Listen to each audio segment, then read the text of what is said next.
Para sahabat, dana desa itu selalu dikaitkan dengan kemiskinan, dengan penanggulangan kemiskinan, dengan ketimpangan.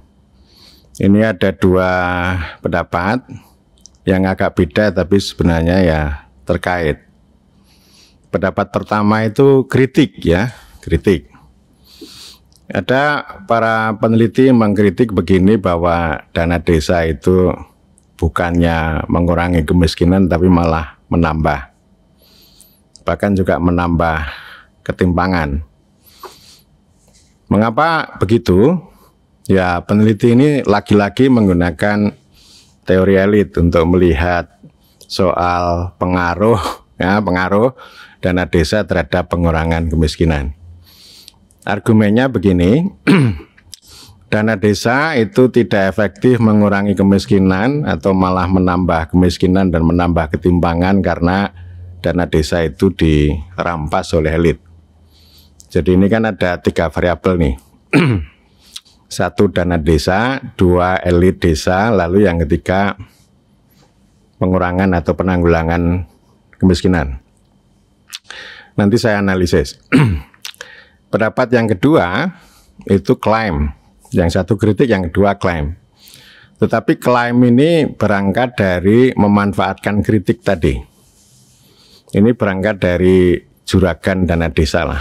Ya, kalau juragan dana desa itu intinya bagaimana dana desa itu bisa mengurangi kemiskinan. Itu teorinya begitu ya. Keimanannya begitu. Nah, ini juragan dana desa itu memperhatikan kritik yang pertama. Jadi artinya kalau ini dana desa itu mau efektif mengurangi kemiskinan, berarti ini elit desa ini yang disikat nih. Jadi SDGs desa itu kan ya pengen mengoptimalkan dana desa mengurangi kemiskinan, tentu dengan cara memotong elit desa. Nah, setelah SDGs desa ini disalurkan, jadi secara dana desa dan SDGs desa ini dijalankan dengan cara mengendalikan elit, gitu ya, agar uangnya sampai ke tepat sasaran, gitu. Maka lalu muncul klaim. Klaimnya, ya, ini angka kemiskinan turun, ketimpangan turun. Yang desa tertinggal itu berkurang, yang desa berkembang, yang maju, yang mandiri itu berkembang. Jadi artinya mereka sama-sama punya keyakinan bahwa ketika dana desa ini tidak dirampas oleh elit, maka itu akan secara efektif mengurangi desa tertinggal, mengurangi kemiskinan, mengurangi ketimpangan. Ya, jadi kesamaannya di mana? Ya di teknokrasi. Jadi ini kan ada tiga variabel nih ya. Tadi ya, variabel yang pertama itu kan dana desa, elit, sama pengurangan kemiskinan. Jadi begini, kalau ini asumsinya, kalau dana desa tanpa elit, artinya elitnya dipotong, berarti kemiskinannya ini ya, kemiskinannya itu akan berkurang. Tapi bagaimana kalau misalnya nggak ada dana desa misalnya, jadi yang dihilangkan itu kan dana desanya, kan ya tetap miskin lah, miskinnya ya tetap lah, ya kan? Jadi artinya kan begini, kalau ada dana desa, kok tetap miskin?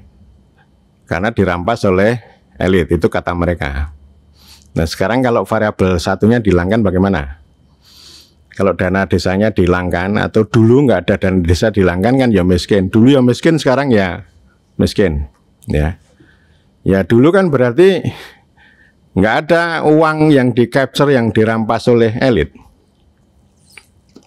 Itu dari sisi penalaran. Jadi artinya ya, kalau sekarang ya, kalau dulu ya miskin, sekarang ya miskin, itu sama kan?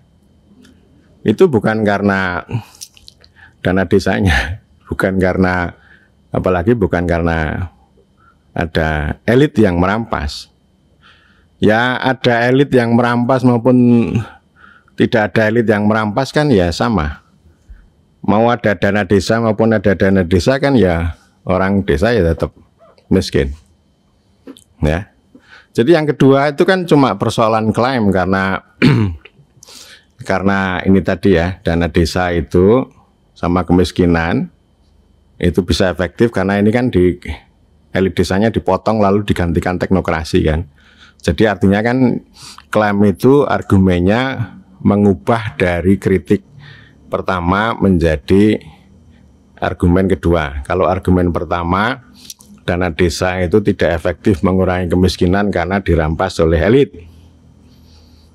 Lalu yang kedua, itu argumennya karena dana desa ya itu dikelola dengan pola SDGs desa lalu bisa menurunkan kemiskinan. Itu klaim itu klaim ya, sekali lagi klaim. Nah, dengan kata lain, kalau dana desa itu dikelola dengan teknokrasi, ya, dengan teknokrasi, maka akan efektif menurunkan kemiskinan. Jadi kalimatnya begitu ya. Itu namanya teknokrasi. Nah, soal ini bagaimana? Soal data kemiskinan ini. Nah, ini yang membedakan antara pendapat pertama dan pendapat kedua. Kalau yang kedua, yang pertama mengatakan ya ini faktanya, angka-angkanya ya, meskipun saya nggak suka sama angka ya, angka itu nggak mencerminkan realitas. Mereka berbasis angka itu ya miskin tetap miskin, ya. Kemudian yang kedua ini miskinnya berkurang. Ini yang bedanya di situ ya.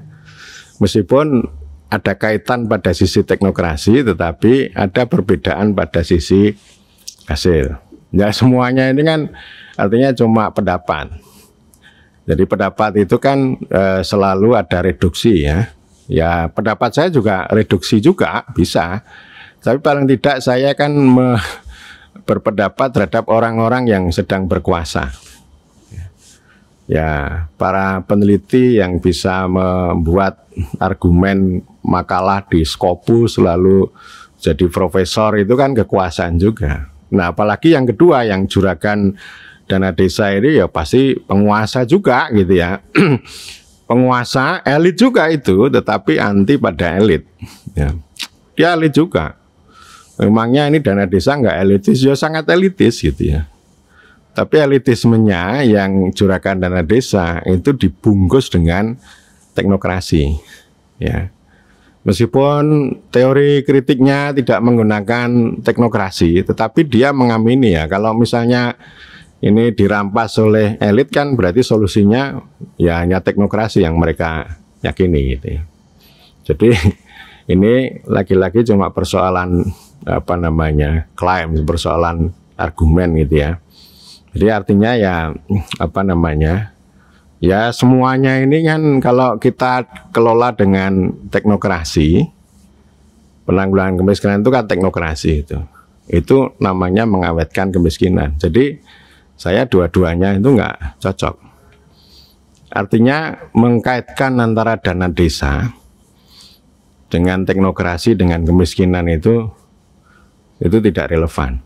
Termasuk lebih pendek lagi antara dana desa sama kemiskinan itu menurut saya itu tidak relevan. Karena yang namanya kemiskinan itu ya teknokrasi, itu kuasa teknokrasi itu. Jadi kemiskinannya didefinisikan, diukur, didata ya. Lalu ditarget dengan pendekatan yang sangat teknikal begitu ya. Ya memang fakta, orang miskin itu fakta, tetapi ketika ini dihadirkan kemiskinan itu sebagai proyek kekuasaan, nanti ujungnya untuk pertunjukan loh saya mampu ini kan, artinya kalau ini kemiskinan diintervensi dengan dana desa dengan teknokrasi, klaimnya itu turun, ketimpangannya turun, itu namanya pertunjukan. Jadi saya nggak relevan ngomong dengan kemiskinan itu. Saya sudah bicara di berbagai kesempatan saatnya kita itu mengubah kemiskinan menjadi kemakmuran. Bagaimana kita menggunakan dana desa ini melayani kita, menjadi energi ya, menjadi daya pengungkit untuk kemakmuran. Bukan belanja untuk ini ya, kalau belanja untuk stunting, untuk BLT ya boleh-boleh aja, itu kan itu untuk mengawetkan kemiskinan ya. Jadi yang miskin itu ya ditahan supaya tidak tenggelam tambah miskin ya. Tapi ya mereka tidak akan mentas. Ya, jadi artinya BLT yang jumlahnya cukup besar itu kan menjadi judul, salah satu judul dalam penanggulangan kemiskinan. Itu artinya mengawetkan kemiskinan. Jadi dengan kata lain, mengawetkan kemiskinan dengan menanggulangi kemiskinan dengan cara meminggirkan elit digantikan dengan teknokrasi ya. Dan ini arenanya desa. Jadi desa itu sebagai objek, sebagai lokasi, sebagai target. Mereka tidak akan pernah memandang desa itu sebagai entitas, sebagai entitas yang terdiri dari lokalite ya. Lokalite itu macam-macam, termasuk kepentingan masyarakat, identitas kepentingan masyarakat setempat. Lalu yang kedua ada life, ada livelihood, ada kehidupan dan penghidupan. Lalu yang ketiga ada representasi ya.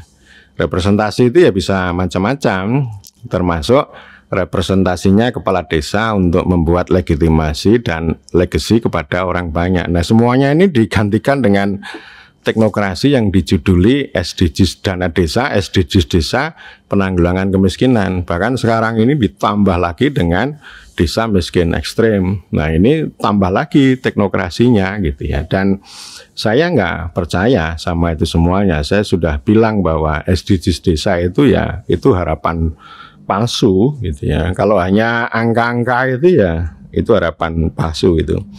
Jadi angka itu kan menjadi bagian dari kuasa teknokrasi ya. Jadi artinya kalau entah teori tadi yang pertama kritik, yang kedua klaim itu tidak melihat realitas desa secara utuh ya, itu hasilnya hanya omong kosong aja, hanya percuma, sia-sia gitu ya.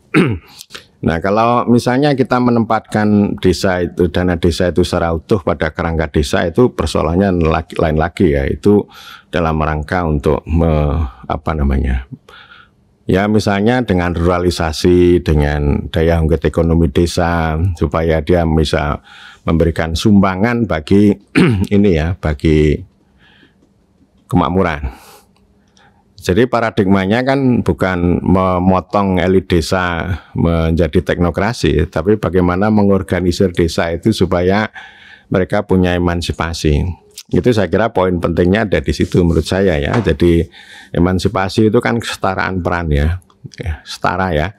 Jadi bukan ditarget dengan teknokrasi gitu ya, bukan dicaci maki, elit desanya dicaci maki, tetapi ini kesetaraan peran ya. Kepala desanya juga kita dudukkan dengan baik gitu, kita percaya gitu ya. Kemudian kita layani, kalau ada kekurangannya ya kita edukasi dan sebagainya. Lalu muncul prakarsa-prakarsa. Jadi mereka itu nggak punya effort, nggak punya upaya untuk itu. Kalau para peneliti ya mereka hanya mengeksploitasi, menyedot data desa untuk kepentingan kekuasaan mereka ya sekurang-kurangnya supaya mereka tambah tenar, tambah skopus, jadi profesor dan sebagainya. Tapi ilmu mereka ilmu ilmiah yang saya kira tidak punya dimensi amaliah untuk menghasilkan bagaimana desa itu punya emansipasi untuk kemakmuran.